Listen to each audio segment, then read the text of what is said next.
छुआ मैंने खाऊना fried rice कौन राइस भी खाऊना तो राइस आप फ्राइड राइस करके दौरान सेटा भी खाऊना तो कौन कले छुआ मैंने खाइबे तो आमे बनवा आज मीठा फ्राइड राइस करिया छुआ मानक बड़ मानक आमे करवा वेजिटेबल फ्राइड राइस आ विश्वास करेंगे यहाँ बहुत ही हेल्दी तो किसी भी माने केमिकल ना कि बेसी किसी खराब जिनस भी ना तो चलतु डेरी नक आम प्रथम देखीदे आमर वेजिटेबल फ्राइड राइसटा देखो मुझे गोटे चामच घी नहीं जाइए आप चाहिए रिफाइंड ऑयल यूज करेंगे तापर मु हाफ चामच पकई जीरा जीरा टे फुटी आईला रसुण टे काटी दी गला मात्र रसुण काटी आप चाहिए रसुण पियाज रसुण स्किप भी करेंगे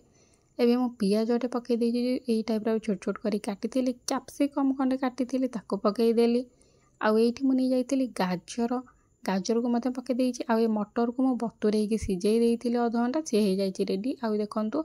सोयाबीन जोटा कि आमर मीट मेकर ताको भी 5 मिनट पानी बतुरे देती सी भी आमर रेडी हो जाए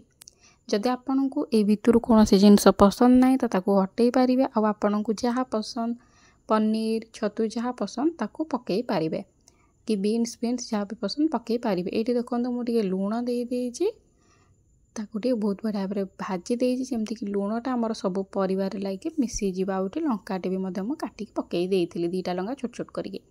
ये देखो चाउल जोटा अच्छे मुझे लंबा सरू चाउलटी नहीं जोटा कि खावा भल लगी था अरुआ चाउल जोटा कहे आप चाहिए उषुना चाउल करेंगे ताको मुझे धोईकी मुझे पानी बतुरे देती 5 मिनट ये सब प्रोसेसिंग कला भितर फास्ट पानी धोईकी बतुरे देती 5 मिनट तो ये देखो से सब रेडी हो जाए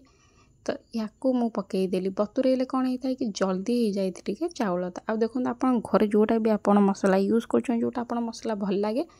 से मसलाटी देवे जदि कौन मसला भल लगे कि आप यूज करने चाहूना तो स्किप करदे यहाँ बिल्कुल ही ऑप्शनल अच्छे तो ये देखो मिनिमम 15 मिनट हो जाए 15 मिनट पर ये गला रेडी जदि आपण पाखे बड़ी जाऊँच भात अरुआ भात हो कि उषुना भात हो जदि बड़ी जाऊँच रही जाऊँच तो आप टाइप भाव करी फ्राइड राइस खाई पारिबे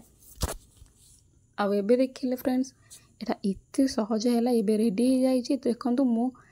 आमे फ्राइड राइस जो मैंने आमे खाइबू सिंपल परिका तो मुझे मामा बाहर कर दूचे सिंपल फ्राइड राइस जोटा कि आमर सुगर फुगार किसी पड़ेनी आ मते यही टाइप फ्राइड राइस पसंद नहीं मत मीठा वाला फ्राइड राइस पसंद तो यहाँ मुझे बाहर करदेला आपड़ यहाँ देखिपे एत बढ़िया एत सहज आपन को डबल काम करने को पड़ोनी गोटे कम आमर सबुतक हो तो ये देखो ये मु बाहर करदे मामा अलग थाली रे आउ मो जहाँ रखी से आमे करवा मीठा फ्राइड राइस आ विश्वास करेंगे आप छुआ मानू देवे टिफिन देवे लंच बक्स टिफिन सहित या सहित किसी भी दरकार ना से हाथ चाटी चाटिया खाई एत टेस्ट लगी था आप चाहिए तरकारी भी खाई पारे सका हो कि दीपर कि राति खाई पारे देखो मो पे मु मीठा फ्राइड राइस करुँची तो ये नहीं जाइए मुझे रिफाइंड ऑयल टे नहीं जाइए किसमिश आउ काजू टे पकईकि बहुत बढ़िया भाव मुझे भाजी देती 1 ରୁ 2 मिनट कलर चेंज होगापाई आ देखो मीठा टे मत दरकार आप चाहिए गुड़ पकई पारे मुझे चीनी नौ आप चाहिए गुड़ पकई पारे देखो आमर टे मेल्ट हो जाए जदि आप गुड़ पकाउछन्ति तो गुड़ टे मेल्ट होला कि जदि पानी गुड़ पकाउछन्ति तो डायरेक्ट भात सहित ही पकईदेवे देखो चीनी आमर मेल्ट हो गलानी तापर जोटा मो पे अलग रखी थी तो मीठा करी मीठा फ्राइड राइस करी खाइबी जोटा कि आमर मीठा पुलाव कहते सेटा